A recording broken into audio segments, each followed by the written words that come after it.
American home improvement retailer last year. Because make no mistake, in 2015, the Despot was universally viewed as the dominant half of this duopoly. Let's start with same-store sales. You know that's the key metric for all things retail. Last year, both home improvement chains posted same-store sales numbers that most retailers would kill for. But Home Depot appeared to be pulling away from Lowe's, especially in the United States. Considering the first quarter of 2015, Home Depot delivered 6.1% same-store sales growth. That's 90 basis points more than the 5.2% growth from Lowe's. In the second quarter, Lowe's edged out Home Depot by 10 basis points. But in the core U.S. market, Home Depot's 5.7% same-store sales growth was 180 basis points higher. That's a big percentage. Third quarter is where the Despot really started to pull away. They had 5.1% growth versus 4.6% growth at Lowe's. And the fourth quarter seemed to cement Home Depot's top post stats. They delivered an astounding 7.1% same-store sales growth. Almost no one can do that. That was 190 basis points higher than the 5.2% growth from Lowe's. Those numbers tell a pretty straightforward tale, don't they? Lowe's may be good, but quarter after quarter, Home Depot, it was better. You could even see the disparity in the company's overall revenue growth.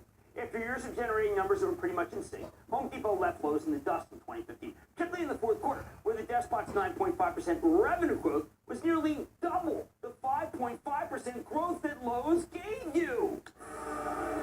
Same goes for gross margins. You know how important they are. That's the percentage of sales left over after you subtract the cost of goods sold. For years, both companies had very similar gross margins, kind of 6 or 8 dozen. But while their overall results for 2015 were roughly similar, the trends were very different. Home Depot's gross margin improved versus the previous year. Lowe's gross margin basically. The one area Home Depot has always had a clear advantage in is operating margin, which measures the percentage of net sales that the company keeps as profit after accounting for all costs aside from taxes, interest payments, and dividends. Both companies saw their operating margins increase steadily for years, but Home Depot's consistently had a sizable 4 percentage point edge. That's among the reasons why the Despot stock has historically traded at a slightly higher price-to-earnings multiple. What will pay for the future earnings than Lowe's? Now, early last year, both companies had price-to-earnings multiples in the low 20s, but as 2015 progressed, Lowe's began to trade down to the high teens. People paid less for their quarter, while Home Depot generally sold for over 20 times earnings, a larger premium than usual. Even when both companies reported their fourth quarter results in late February, it seemed clearer than ever that Home Depot was the top dog. Just consider how Deutsche Bank reacted to both quarters. For Lowe's, they titled the report, and I quote, "Good results by most measures," end quote. Sounds pretty bullish. But when you compare it with what the same analyst said about Home Depot, quote, "No slowdown in home improvement," end quote, starts to seem like faint praise, doesn't it? Or how about Jeffries? Their take on Lowe's was this. Sales beat as expected, flow through less than expected, end quote. But their take on Home Depot was exuberant. Q4 better than our best expectations. Yet in a matter of months, just a short period of time, Lowe's has become the stock that everybody salivates over, while Home Depot, I think it's lost some luster. What's changed?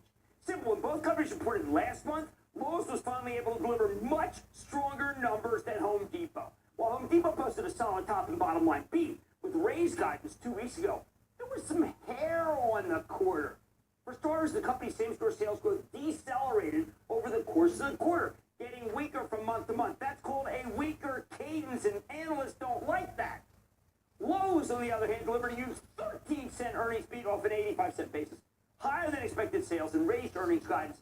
And unlike Home Depot, their same-store sales improved in February to March, even as they leveled off somewhat in April. Still, Lowe's had a stronger April than Home Depot did. And on top of that, for the first time in several quarters, Lowe's just had flat-out better same-store sales numbers. I couldn't believe it when they came over the tape. 7.3% for Lowe's, 6.5% for Home Depot. Holy cow. Oh, and for the first time since 2010, Lowe's had stronger U.S. same-store sales than Home Depot. What else?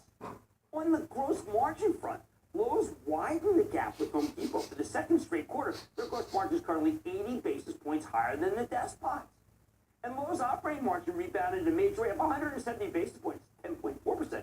Only the fourth time they had double-digit quarterly operating margin in the past 5 years. Remember, this is the one area where Lowe's has always lagged Home Depot. Suddenly they're back with a vengeance.